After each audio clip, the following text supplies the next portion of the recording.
સમાચાર બનાસકાંઠામાંથી કે જ્યાં બોગસ આધાર કાર્ડ બનાવવા મામલે અમદાવાદ સાયબર સેલે તપાસ હાથ ધરી છે। પાલનપુર જનસેવા કેન્દ્રના આધારના 2 ઓપરેટરની અમદાવાદ સાયબર સેલ દ્વારા પૂછપરછ। અગાઉની તપાસમાં બોગસ આધાર કાર્ડ પાલનપુર જનસેવા કેન્દ્રમાંથી નીકળ્યું હોવાનું ખુલ્યું હતું। કુલીન પુરોહિત અને હર્ષદ ગીરીને પૂછપરછ માટે અમદાવાદ લઈ જવાયા હોવાની વિગત।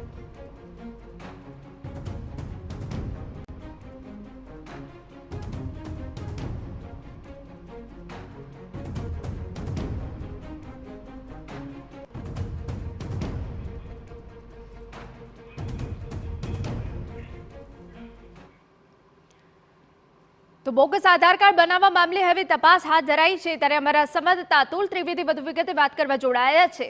અતુલ, બોગસ આધાર કાર્ડ ને લઈને અમદાવાદ સાયબર સેલ હવે તપાસ કરી રહી છે, કઈ રીતે કાર્યવાહી થઈ રહી છે? અતુલ,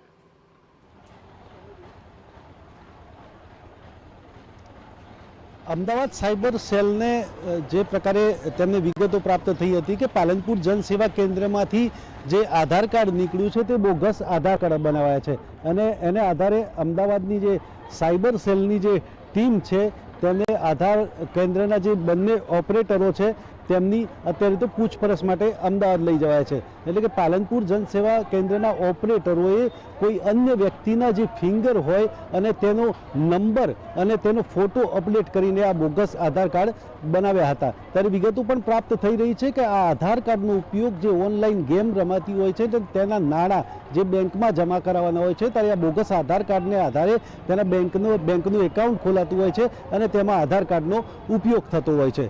અત્યારે તો જે પાલનપુરના જે ઓપરેટર છે કુલીન પુરોહિત અને હર્ષદ ગીરીને અમદાવાદનું જે સાયબર સેલની ટીમ છે ત્યાં પૂછપરછ માટે લઈ જવાયા છે અને પૂછપરછમાં અન્ય કેટલા બોગસ આધાર કાર્ડ અને ક્યાં વપરાયા છે તેની પણ વિગતો પ્રાપ્ત થઈ શકે છે।